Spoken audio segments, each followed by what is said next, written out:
네, 이데일리 TV입니다. 셀트리온, 롯데케미칼, 네이버, 키움증권, 삼성중공업, 솔로엠, AP시스템, 신풍제약까지 담았고요. 한국경제TV는 한국항공우주, 서플러스 글로벌, 한국BNC, 네이버, 코롱인덕, 금호석유, 세방, YG엔터테인먼트까지 선정을 했습니다. 매일경제TV입니다. 인크로스, 솔로엠, 고려아연, 셀트리온, 한국항공우주, 세트레가이, 대원미디어, 네이버까지 담았고요. 마지막 MTN입니다. 한국항공우주, 효성TNC, 네이버, 비츠로테크, 한국BNC, 코오롱인덕, KTB투자증권, 세방까지 담았네요.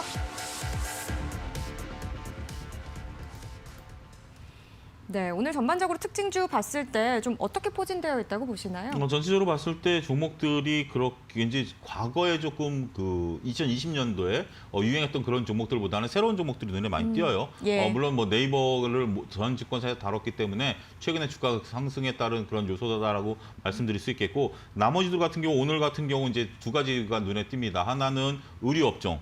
요즘 뭐 중국에서 그 레깅스라든지 이런 쪽의 수요가 굉장히 많이 늘어난다고 하죠.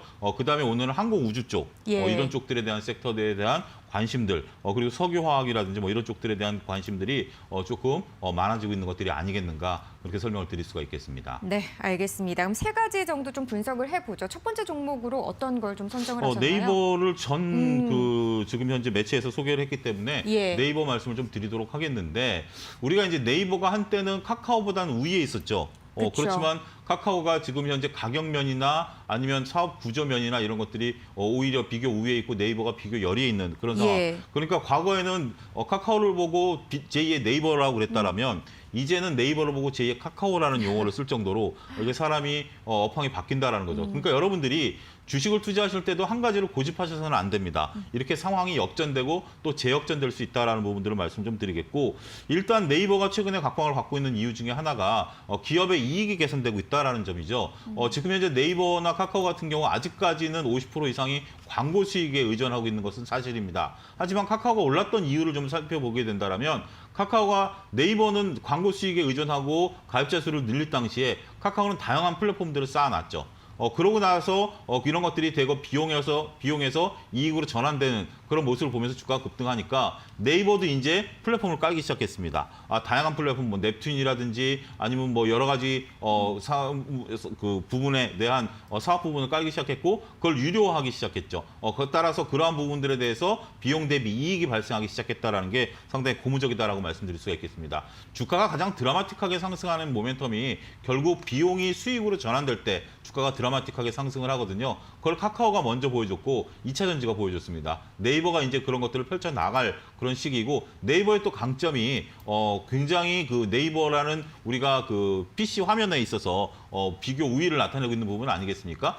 따라서 그러한 부분에 대한 것들의 광고 수익, 여기에 플랫폼 수익까지 얹어지게 된다면 네이버도 중장기적인 관점에서 충분히 접근이 가능한 종목이 아니겠는가, 그렇게 말씀을 드릴 수가 있겠습니다. 네, 어쨌든 광고의 플랫폼 수익까지도 더해진다면 더 성장 가능성이 있다라고 보고 계시고, 오늘도 지금 5.75% 거의 6%에 가까운 강세 흐름을 나타내고 있습니다. 36만 8천 원 흐름 보여주고 있네요. 눈여겨보시고요. 자, 다음 종목으로 넘어가 보겠습니다.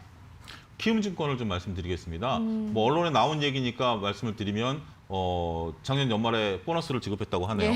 상당히 좀 부러운 얘기인데, 그만큼 증시가 화랑이었다라는 부분들, 다른 증권사는 얘기가 안 나오는데 키움증권이 나왔다라는 것은 상당히 좀 고무적이다라고 말씀드릴 수가 있겠는데, 지금 현재 여러분들이 조금 아셔야 되는 게 이 키움증권과 주식시장과의 역학관계를 좀 아셔야 됩니다. 이게 무슨 얘기인고 하니, 주식시장이 좋으면 증권사가 좋지 않겠느냐, 당연히 수익이 많으니까. 근데 그거는 20년 전 얘기입니다. 지금 여러분들이 수수료를 내고 주식 투자하시는 경우가 거의 없죠. 예. 낸다 하더라도 수수료가 굉장히 약하기 그쵸. 때문에 아무리 증권회사가 주식시장이 화랑이고 개인이 2조, 3조씩 산다 하더라도 증권사에서는 별로 그렇게 크게 이익이 남지는 않습니다. 지금 중소형 증권사 같은 경우는 계속해서 점포를 축소하는 이런 화랑인데도 그런 상황이거든요. 근데 키움증권이 어디서 이익을 낳느냐? 바로 여러분들이 쓰고 있는 신용이자 때문입니다. 이자 수익에서 나오고 있는데, 신용이자가 대략 6%부터 시작을 하거든요. 많게는 12%까지 받고 있는 걸 알고 있는데, 여기서 지금 현재 조달금리가 한 2% 내외를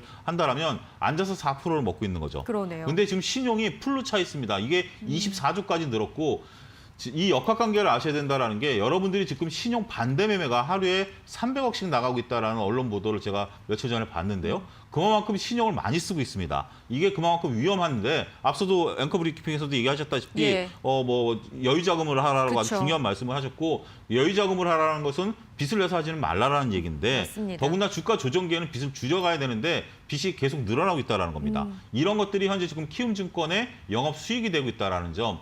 그러니까 결국 여러분들이 스스로가 그 빚을 많이 내는 것들 때문에 키움증권의 수익이 개선되고 있다는 점을 염두에 두면 어찌됐든 그건 뭐 팩트고요. 그렇게 된다면 투자하는 입장에서 본다면 감정을 배제해야죠. 아, 키움증권의 영업이익이 늘어나고 있구나라고 본다면 증권사 중에서 가장 덩치가 가볍고 여기에 따른 이자 수익이 늘어나고 개인 비중이 30%에 달할 정도로 굉장히 높은 키움증권에 여러분들이 관심을 가지시는 것도 여타 다른 대형 증권사에 관심을 가지시는 것보다 원활하지 않겠는가 그렇게 말씀을 드릴 수가 있겠습니다. 네, 되게 굉장히 또 개인 투자자분들께서 아셔야 할 부분에 대해서 콕 집어 네. 또 얘기를 해주셨네요. 어쨌든 신용거래에 대한 수수료, 또 저희들이 어쨌든 HTS든 MTS 거기서 거래를 해도 수수료가 지금은 좀 많이 안 그렇죠. 내는 경우들이 많지만 네. 신용거래에 있어서는 또 이런 부분이 있다라는 그렇습니다. 점, 예. 이 점을 또 하나의 정보로 알려주셨습니다. 참고하시기를 바랄게요. 그런데 이제 저희가 매수하는 입장으로 들어갔을 때는 네. 키움증권 상대적으로 저평가돼 있고 이런 그렇습니다. 수익성을 가지고 있는 종목을 보시는 게 좋겠다라는 말씀이셨습니다.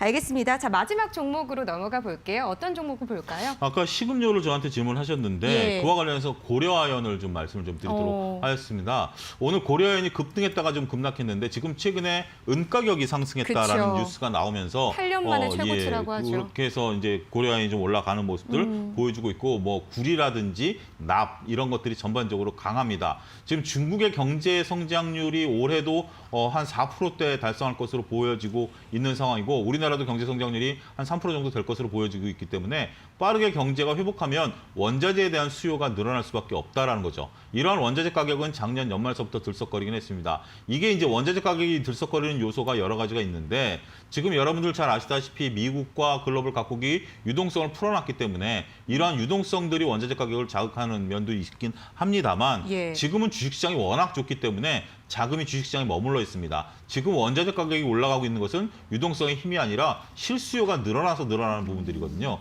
이렇게 원자재 가격이 늘어나는데 앞서 제가 언급드렸던 거랑 좀 궤를 달리합니다. 식음료 같은 경우 원자재 가격이 올라가는데 가격을 올릴 수 없는 한계를 갖고 있다고 분명 말씀드렸죠. 고려아연은 원자재 가격이 올라가면 판매 가격을 거기에 연동해서 올릴 수 있는 유일한 기업입니다.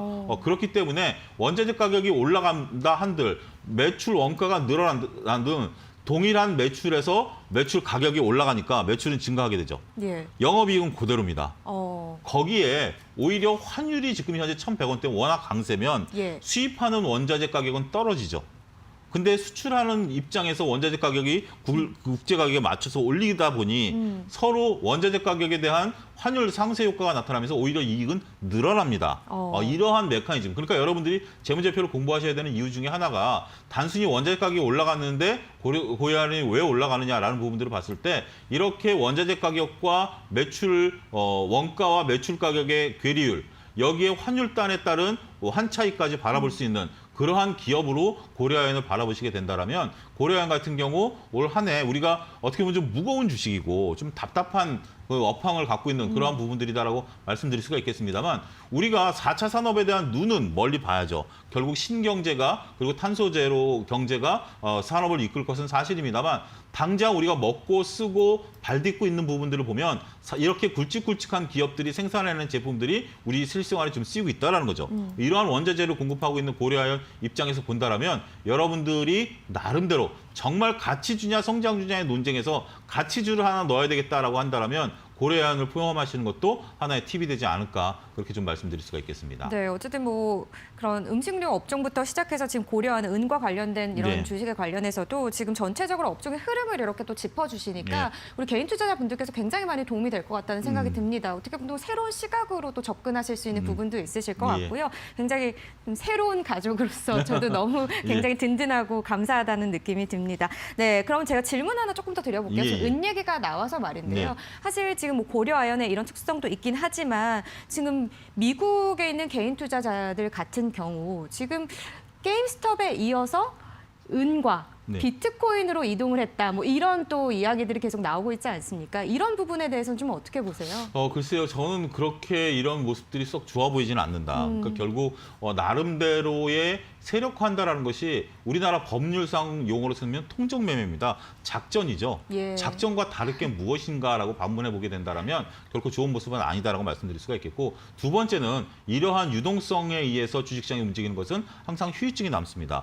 그것을 발빠르게 움직이시는 분들은 이익을 창출해내고 빠져나올 수 있는 게 되는데, 그게 안 되고 뒤늦게 들어가거나 그걸 보고 뉴스에 반응하게 되면 결국 우리가 항상 하는 듯이 꼭지에 물린다라는 거죠. 예. 따라서 만약에 이러한 부분들, 지금 뭐 다 아시니까 말씀드리면 셀트리온이라든지 이런 부분들 어제 같은 경우 급등했다가 오늘 또 다시 급락하는 모습을 보이지 않습니까? 네, 네. 이런 부분들이 리스크 관리가 가능하신 분들만 들어가셔야지, 리스크 관리가 안 되시는 분들이 들어가게 되면 결국 어제 따라 사신 분들은 물린 거 아니겠습니까? 그쵸. 그렇게 되는 상황에서 과감하게 리스크 관리를 하실 수 있는 분들만 이런 부분들에 동참을 하셔야 되고 고민을 해보셔야 되지 않겠는가도 덧붙여서 말씀드리도록 하겠습니다. 네, 사실 오늘 국내 은 관련주들도 뭐 고려아연, 영풍풍산 같은 경우 초반에 상승하는 흐름을 올랐다가 떨어지고 나타냈었는데 있죠. 예. 지금 같은 경우 또 1% 하락 흐름을 나타내고 있거든요. 이런 유동성에 대한 부분들 좀 예. 꼭 주의를 하셔야겠다는 그런 말씀이신 것 같습니다. 참고하시기를 바랄게요. 알겠습니다.